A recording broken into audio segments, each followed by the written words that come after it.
Hey there! Before we dive into this wild story, please hit that subscribe button on my channel.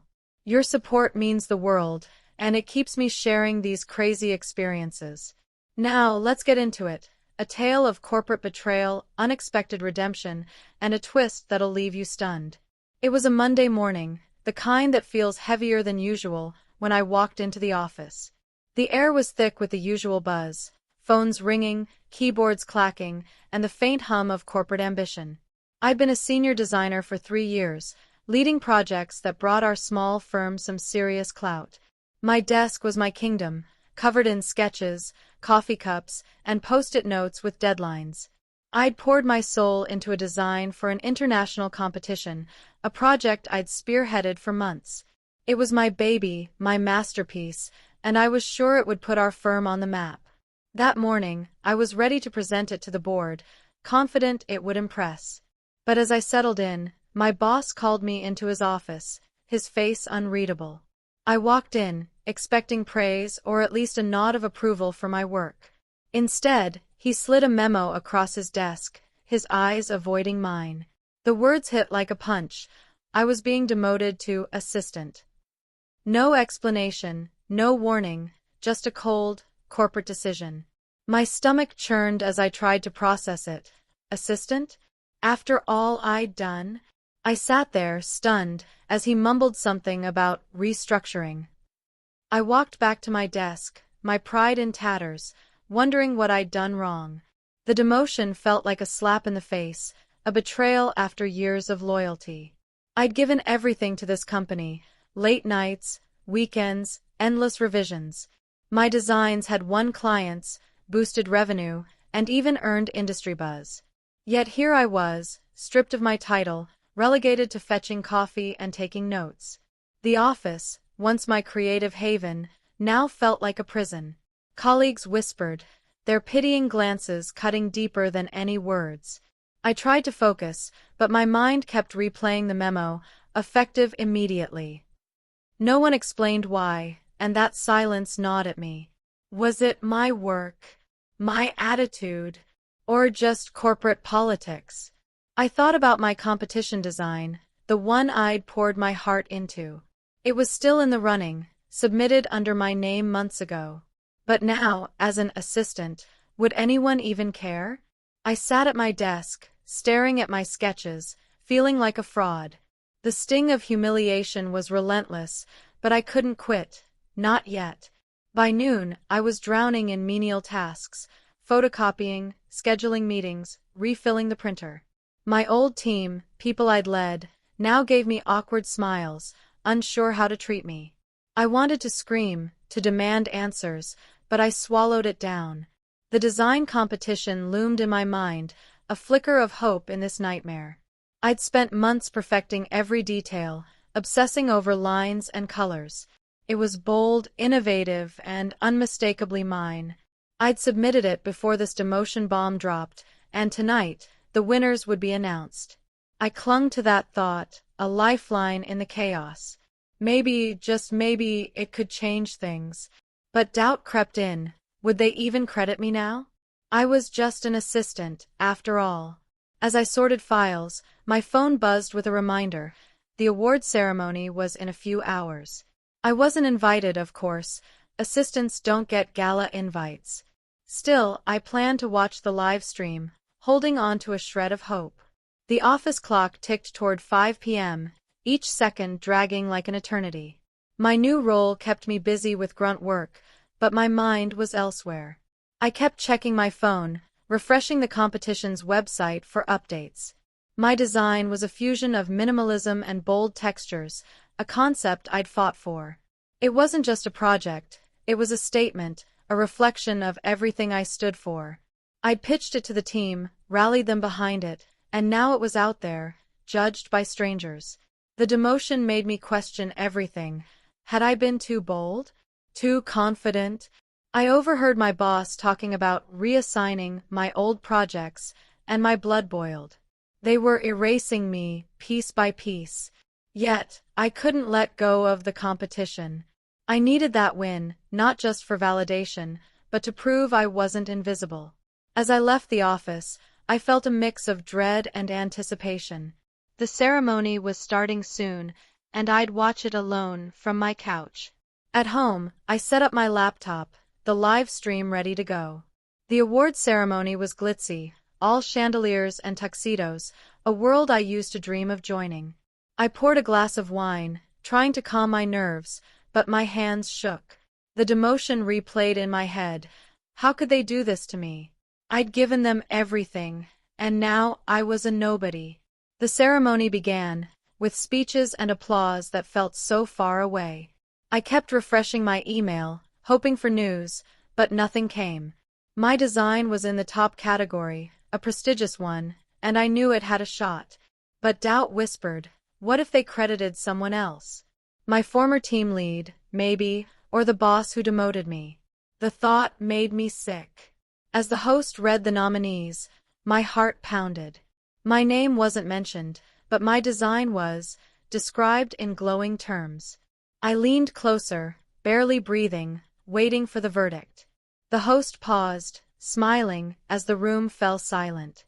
My palms were sweaty, my pulse racing like I'd run a marathon. And the winner is, he said, drawing it out. I held my breath, staring at the screen, willing my design to be named. When he said the title of my project, I froze. It won. My design won the international award.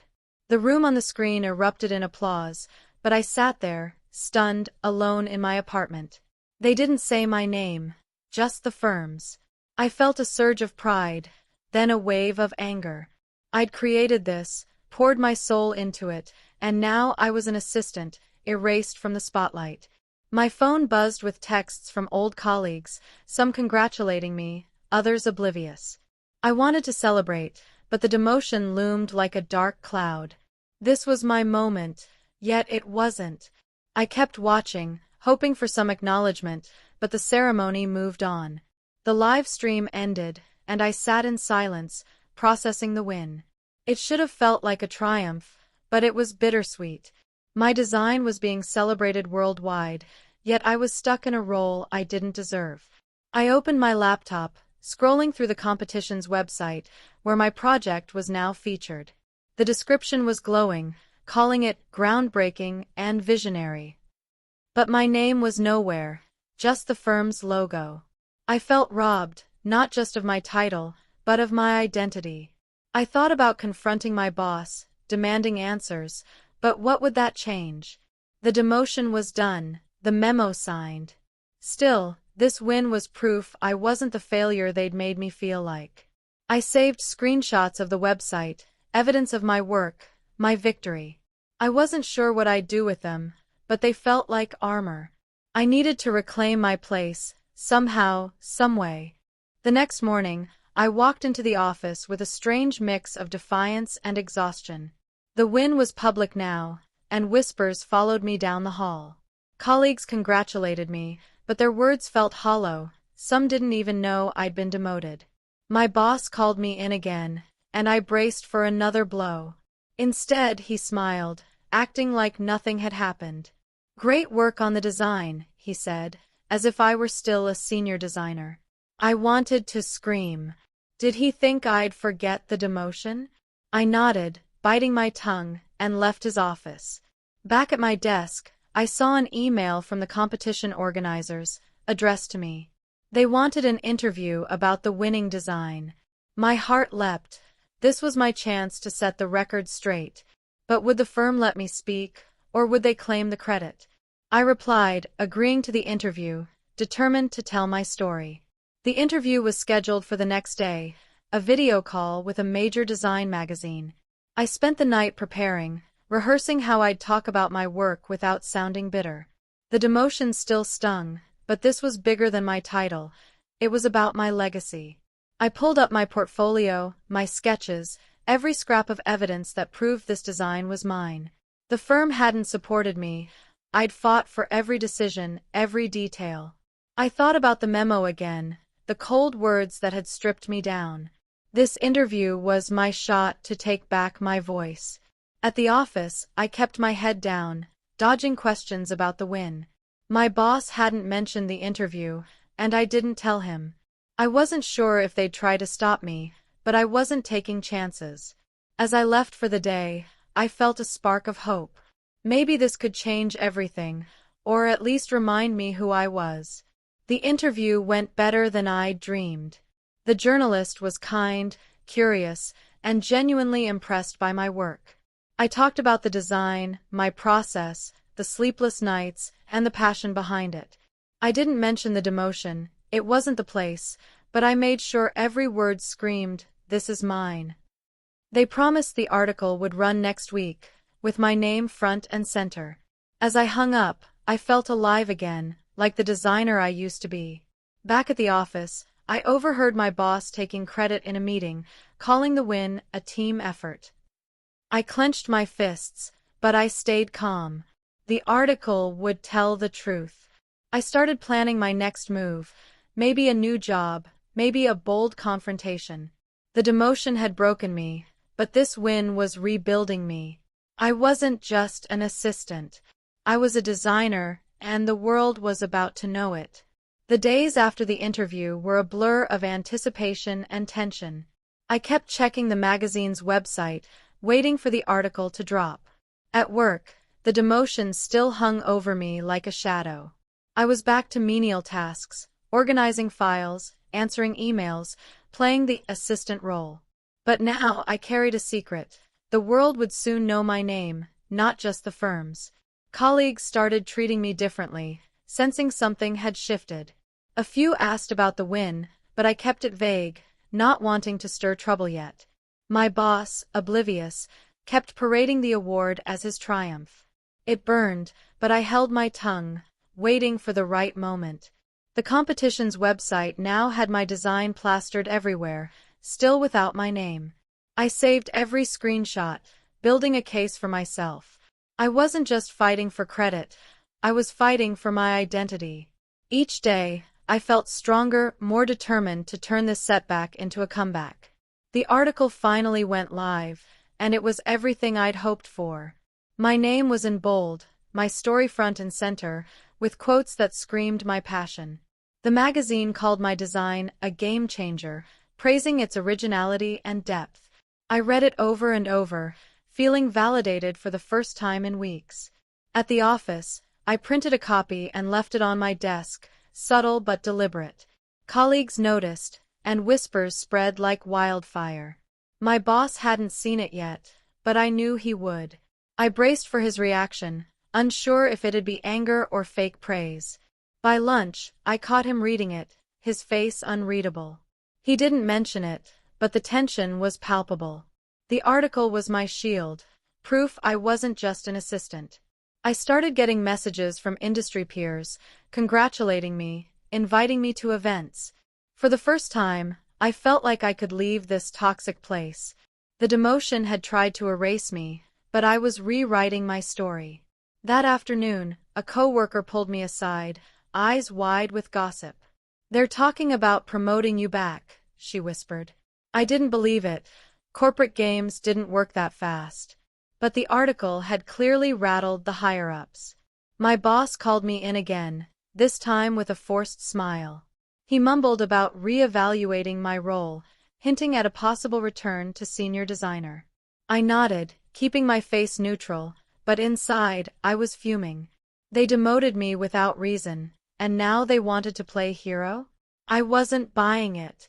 The award and article had forced their hand, but I didn't trust their intentions. I thanked him and left, my mind racing with options. I could stay, fight for my old role, or walk away and start fresh. The industry was buzzing about my win, and headhunters were already emailing. The demotion had broken my loyalty. Now, I was playing for myself. Over the next few days, I weighed my choices carefully. Staying meant dealing with a boss who'd betrayed me and a firm that undervalued me. Leaving meant uncertainty but also freedom to rebuild on my terms. I started reaching out to contacts, quietly exploring new opportunities. The award had opened doors. Agencies I'd only dreamed of were now interested. Meanwhile, at work, the atmosphere shifted. Colleagues treated me with newfound respect, and even my boss seemed wary. The article had made me untouchable, at least for now. I kept up my assistant duties, but I was mentally checked out. Every photocopy I made, every coffee I fetched, felt like a countdown to my exit. I began drafting a resignation letter, pouring my frustration into every word. The demotion had been a low blow, but it had also lit a fire in me. I was done playing small. I wanted more. One evening, I got a call from a top design firm in New York. They'd seen the article and wanted to meet. It was surreal. 2 weeks ago, I was a demoted assistant. Now, I was being courted by industry giants. We set up a video call, and I spent hours preparing my portfolio. I included every sketch, every draft, proving the winning design was mine from start to finish. The call went better than I could have imagined. They loved my work, my story, my resilience. They offered me a senior designer role with a salary that made my jaw drop. I didn't say yes right away. I needed to think. Back at the office, my boss finally made his move, offering me my old role back. But it felt hollow, like a consolation prize. I smiled, said I'd consider it, but I was already dreaming of New York. The demotion had pushed me to this moment, and I wasn't looking back. The article finally went live, and my phone lit up with notifications from friends and former colleagues. My name was in bold, credited as the lead designer, with quotes from my interview painting a vivid picture of my vision. The magazine called my work a game changer, and for the first time in weeks, I felt seen. At the office, I noticed heads turning, whispers growing louder as the news spread. My boss hadn't mentioned the article, but I knew he'd seen it. His usual smug grin was gone. I kept my head down, sorting papers, but inside, I was soaring. The demotion still stung, but this was my vindication, proof I wasn't just an assistant. I saved the article, printed it, and tucked it into my bag, a reminder of my worth. Colleagues started asking me about the design, their tone shifting from pity to respect. I answered modestly, but I felt a fire reigniting. The firm could try to erase me, but the world knew the truth now. I started thinking about my next steps. Maybe it was time to leave, to find a place that valued me. But first, I needed to confront the people who'd tried to bury me. That afternoon, I was called into a team meeting, my first since the demotion. I walked in, expecting another round of menial assignments, but the room felt different. My boss avoided eye contact, fidgeting with his pen as he addressed the team. He mentioned the award, calling it a collective win, but his voice lacked conviction. I sat quietly, the article's words echoing in my mind, a visionary designer. Colleagues glanced my way, some smiling, others curious. I realized the power dynamic had shifted, even if just slightly. The meeting dragged on, but my thoughts were elsewhere, planning how to leverage this moment. I'd been demoted without cause, and now my work was being celebrated globally. I deserved answers, and I wasn't going to stay silent much longer. After the meeting, a coworker pulled me aside, asking how I'd pulled off the design. I told her the truth. It was mine, every line, every choice. She nodded, impressed, and I felt a spark of pride. This was my story, and I was ready to own it. By the end of the week, the article had gone viral in design circles, shared across social media and industry forums. My inbox was flooded with messages, some from strangers, others from old mentors, all praising my work. It was surreal, like watching my career come back to life. At the office, the tension was palpable. My boss started assigning me special projects again, as if to save face. I played along, but I wasn't fooled. This wasn't about recognizing my talent, it was damage control. I started documenting everything. The demotion memo, emails, even casual conversations about the award. I wasn't sure what I'd do with it, but I wanted a record. The firm's attempt to sideline me had backfired, and I could feel the tide turning. I began researching new opportunities, reaching out to contacts at other firms. The award had opened doors, and I wasn't going to let this chance slip away. Every night, I revisited the article, letting its words fuel my resolve. I wasn't just an assistant, I was a force, and they'd underestimated me. One morning, a senior partner called me into her office, a rare occurrence. She was polished, intimidating, but her tone was softer than expected. She congratulated me on the award, saying it had brought prestige to the firm. I nodded, waiting for the catch. Then she asked about my experience as an assistant, as if it were a choice I'd made. I kept my composure, saying it had been challenging, but motivating. She seemed satisfied, but I wasn't. This was their attempt to smooth things over without admitting fault. I left her office with a polite smile, but inside, I was done playing nice. I contacted a lawyer friend, asking about workplace rights and demotions without cause. She suggested I had a case, especially with the award as evidence of my value. I wasn't ready to sue, not yet, but I wanted options. Back at my desk, I saw an email from a rival firm, inviting me for an interview. My heart raced. This could be my way out. The demotion had tried to break me, but it was pushing me towards something bigger. The interview with the rival firm was a breath of fresh air. They'd read the article, seen my portfolio, and wanted me as a lead designer. Their office was vibrant, their team collaborative, everything my current job used to be. I walked out feeling hopeful, like I could finally escape the toxicity. Back at my firm, the atmosphere grew colder. My boss started micromanaging me, as if punishing me for the article's success. I overheard him telling a client the award was a team effort, and I nearly laughed. The hypocrisy was staggering, but I stayed focused. I kept working on my tasks, but my mind was on the future. I started drafting a resignation letter, choosing my words carefully. I wanted it to be professional but firm, a statement that I wasn't invisible. The award had given me leverage, and I was ready to use it. Every night, I networked, reaching out to industry contacts, building a path forward. The demotion had been a low point, but it was also a wake-up call. I was done letting others define my worth. A week later, I got an offer from the rival firm, a senior designer role with a better salary and creative control. It was everything I'd wanted, a chance to start fresh. I hadn't told anyone at work, but the news was spreading. Someone had seen me at the rival firm's office. My boss called me in, his tone falsely cheerful, asking about my plans. I kept it vague, saying I was exploring options. His face tightened, and I knew he sensed the shift. I went back to my desk, printed the resignation letter, and slipped it into my bag. I wasn't ready to submit it yet. I wanted to time it perfectly. The award article was still making waves, and I got another interview request, this time from a design podcast. I said yes immediately. Every platform was a chance to reclaim my narrative. The demotion had tried to silence me, but it had only made me louder. I started packing up personal items from my desk, preparing for the leap. The firm could keep their assistant title. I was ready to soar. The podcast interview was electric, a chance to tell my story on my terms.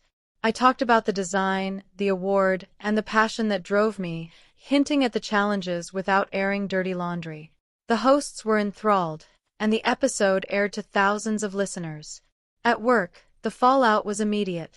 Colleagues openly congratulated me, and my boss's silence was deafening. I decided it was time. I submitted my resignation that afternoon. The letter was concise, thanking the firm for opportunities but making it clear I was moving on to better things. My boss read it, his face unreadable, and muttered something about wishing me well. I walked out of his office, head high, feeling free for the first time in months. The award had been my lifeline, proof that my talent couldn't be buried. As I cleared my desk, colleagues stopped by, some apologizing, others inspired. I left the office that day, not as an assistant, but as the designer who'd won an international award. My new job was waiting, and I was ready to redefine my future. Thanks for sticking with me through this crazy journey. If you haven't already, please subscribe to my channel for more stories of triumph and resilience. Your support fuels me to keep sharing, and I'd love to have you along for the next chapter.